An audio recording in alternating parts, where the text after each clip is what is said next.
परम सम्मानित मंच एवं प्यारे साथियों, मैं एक दो घटनाओं के माध्यम से अपनी बात कहने की कोशिश करूंगा। ये गुजरात के राजकोट में रहने वाली एक स्कूल अध्यापिका जयश्री बेन के जीवन की कहानी है। दुनिया की हर मां की तरह उस मां ने भी बहुत से सपने देखे, अपने इकलौते बेटे को खूब पढ़ाया लिखाया, अच्छी तालीम दिलाई। बेटा भी सफल हुआ, प्रोफेसर बन गया, डॉक्टर बहू से शादी हो गई, घर में पैसों की कोई कमी नहीं रही, जीवन में सब कुछ ठीक ही चल रहा था।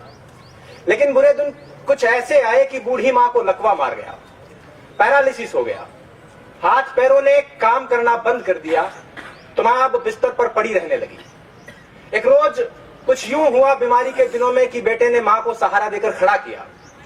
मां बड़ी खुश हुई कि मेरा बेटा मेरे बुढ़ापे की लाठी बन रहा है। बेटा मां को पकड़कर धीरे धीरे सीढ़ियों के सहारे छत पर ले गया। मां बड़ी खुश हुई कि मेरा बेटा मुझे धूप दिखाने ले जा रहा है। छत पर जाने के कुछ देर बाद बेटे ने अपनी मां को गोद में उठा लिया। मां खुशी से भाव विभोर हो गई कि मेरा बेटा जान गया है कि मुझे सीढ़ियों से चढ़ने उतरने में दिक्कत होती है, मेरा बेटा मेरी कितनी फिक्र करता है, मुझसे कितना प्यार करता है। लेकिन उसके बाद उस बेटे ने जो किया, हाथ उठाकर दुआ कीजिए कि दुनिया का कोई भी इंसान वैसा ना करे। उस बेटे ने गोद में उठाकर अपनी मां को 4 मंजिला मकान की छत से नीचे फेंक दिया। बूढ़ी मां कुछ समझ पाती उससे पहले उसकी जिंदगी खत्म हो गई। 4थी मंजिल से नीचे गिरने में कितना वक्त लगता है? 3-4 सेकंड लगते होंगे। लोगों को लगा कि मां छत से गिर गई होगी, लेकिन पुलिस पड़ताल और सीसीटीवी फुटेज से 3 महीने बाद पता चला कि मां मरी नहीं थी, प्रोफेसर बेटे ने मारा था। और पुलिस पूछताछ में प्रोफेसर साहब ने कहा कि मैं मां की बीमारी से तंग आ गया था और इस आफत से पीछा छुड़ाना चाहता था। इल्म की तासीर जब गुरूर में बदली, बुनियाद रिश्तों की महज दस्तूर में बदली और बुजुर्गों को फकत आफत समझ बैठी औलाद आदम की बड़े बेनूर में बदली। 2 महीने की बीमारी से परेशान होकर प्रोफेसर साहब ने 9 महीने तक पेट में रखने वाली मां को मार डाला। ऐसा ही कुछ मुंबई की आशा साहनी के साथ हुआ। उनके बेटे ने खूब अच्छी तालीम हासिल की, अमेरिका गया, प्रोफेसर बना, लेकिन घर लौटकर नहीं आया। पीछे बूढ़ी मां इंतजार करते करते एक रोज बिस्तर पर सोते सोते ही मर गई और उसका जिस्म उसी बिस्तर पर पड़ा पड़ा कंकाल में बदलता रहा। बेटे ने 1.5 साल तक कोई खबर नहीं ली और बाद में जब घर लौटकर देखा तो उस बिस्तर पर उन दोनों के रिश्तों की तरह खोखला एक हड्डियों का ढांचा पड़ा था।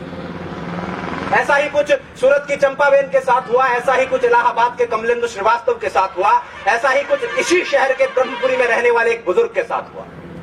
एक आध घटना हुई होती तो कहा जा सकता था कि उस मनुष्य की मनोवृत्ति में कुछ फर्क रहा होगा, कुछ विकार रहा होगा, लेकिन ऐसी घटनाएं बहुत सामान्य हो चली है। अखबारों में रोज यही खबर है और इन घटनाओं में एक दुखद समानता यह है कि ये उन घरों में घटित हो रही है जिनमें बच्चों ने बहुत अच्छी तालीम हासिल की है। मुझे आज बोलने के लिए जो विषय दिया गया था वो ये था कि तालीम तो है लेकिन तहजीब कहीं खो गई है। हालांकि पग पग पर इस बात की गवाही मिलती रहती है, लेकिन ये घटनाएं इस बात को पूरी तरह से सिद्ध कर देती है कि तालीम तो है लेकिन तहजीब कहीं खो गई है। शिक्षा तो है लेकिन संस्कार कहीं खो गए हैं, सभ्यता कहीं खो गई है। अब प्रश्न यह उठता है कि ऐसी घटनाएं हो क्यों रही है, तहजीब खो क्यों रही है। दरअसल हम जिस तरह से अपने बच्चों को पालते हैं और उन्हें सिर्फ तालीम देते हैं, उससे बच्चे प्रोफेसर, इंजीनियर या डॉक्टर तो बन जाते हैं लेकिन इंसान नहीं बन पाते। स्पष्ट कर दूं कि मैं शिक्षा नीतियों को कोसने के लिए खड़ा नहीं हुआ हूं। दुनिया के हर देश में शिक्षा नीतियां इसी तरह से काम करती हैं। अकादमिक शिक्षा का संस्कारों से सीधे तौर पर कोई लेना देना नहीं है। संस्कार देने का काम समाज करता है, परिवार करता है, माँ बाप करते हैं। और अगर संस्कार कहीं खो रहे हैं तो इसकी जिम्मेदारी उन्हीं की बनती है। बच्चा संस्कार कहां से सीखता है? घर से ही तो सीखता है। अब पहली बात तो यह कि बच्चों को घर में रखा ही नहीं जाता और यदि रख भी लिया जाता है तो स्कूल में और घर में कोई फर्क नहीं रखा जाता। हम सब जानते हैं कि संस्कार सिखाने की उम्र में माँ बाप बच्चों को रट्टा मारना सिखा रहे होते हैं।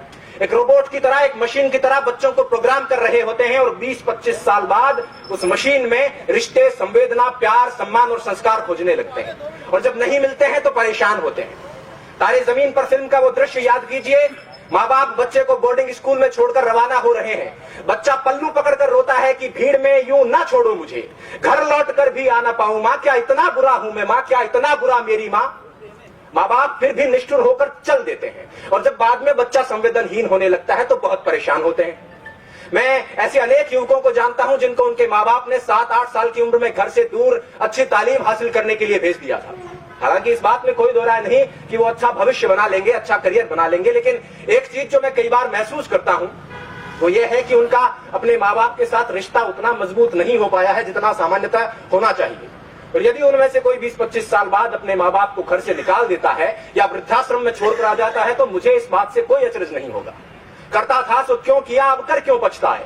बोया पेड़ बबूल का तो आम कहां से खाए। पहले जब प्यार बोया ही नहीं है, सम्मान बोया ही नहीं है, संस्कार बोया ही नहीं है तो उसके मिलने की उम्मीद क्यों करें।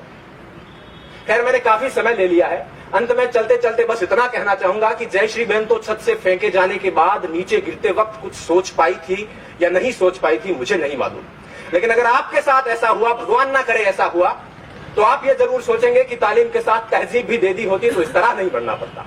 और अगर आप इस पश्चाताप के साथ नहीं मरना चाहते हैं तो अपने आने वाली नस्लों को, अपनी पीढ़ियों को, अपनी औलादों को मशीन बनाने के बजाय मनुष्य बनाने की शुरुआत कर दीजिए। इन्हीं शब्दों के साथ मैं अपनी बात कर रहा हूं।